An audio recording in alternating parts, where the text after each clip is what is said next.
ఈ సమయమందు 65వ కీర్తన గ్రంథములోంచి 4వ వచనం. నీ ఆవరణములో నివసించినట్లు నువ్వు ఏర్పరచుకొని చేర్చుకొనివాడు ధన్యుడు. నీ పరిశుద్ధాలయము చేత నీ మందిరములోని మేలు చేత మేము తృప్తి పొందుతుము.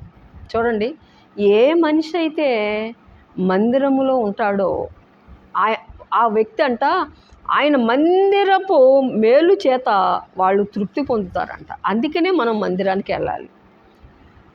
18 సంవత్సరముల నుంచి ఒక స్త్రీ ఆ మందిరంలోకి వెళ్తుందండి. ఈడ్చుకుంటా గూనుతోను వంగిపోయి నడుస్తుంది ఆవిడ. ఆకాశం వైపు చూసి ఎన్ని రోజులైందో ఆమె భూమి మీదే ఆమె నడక, వంగిపోయి నడుస్తుంది. ఆమె ప్రతిదినం దేవాలయంలోకి వెళ్తుంది. దేవుని స్తోత్రం. ఆమె ఎడల దేవుడు కనికరం చూపి ఆమెను స్వస్థపరిచాడండి.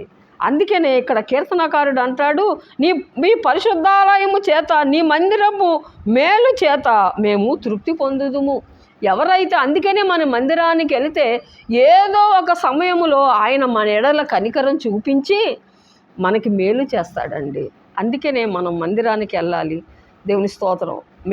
మనం మేలు పొందుతాము. మన మేలు కోసమే, ఆయన మేలు చేత దేవుడు మనల్ని తృప్తిపరుస్తాడంట. దేవుని స్తోత్రం. మానక మరి మందిరానికి వెళ్ళారంటే ఏదో ఒక టైంలో దేవుడు మిమ్మల్ని మేలుతో నింపుతాడు, స్వస్థపరుస్తాడు, విడుదలనిస్తాడు. దేవుడి మాటలు దీవించును గాక.